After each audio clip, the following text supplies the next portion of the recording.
ইউক্রেনে আকাশপথে একদিনে সবচেয়ে বড় হামলা চালিয়েছে রাশিয়া। 24 ঘন্টায় মোট 948টি ড্রোন ছোড়া হয়েছে, যা যুদ্ধ শুরুর পর সর্বোচ্চ। এ ঘটনায় অন্তত 8 জন নিহত এবং বহু মানুষ আহত হয়েছে।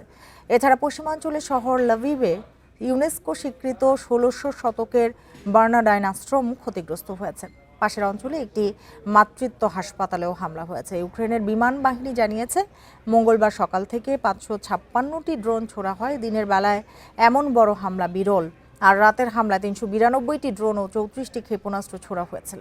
ইউক্রেনের দাবি, বেশিরভাগ ড্রোন ও ক্ষেপণাস্ত্র তারা ভূপাতিত করলেও অনেক জায়গায় সরাসরি আঘাত হেনেছে।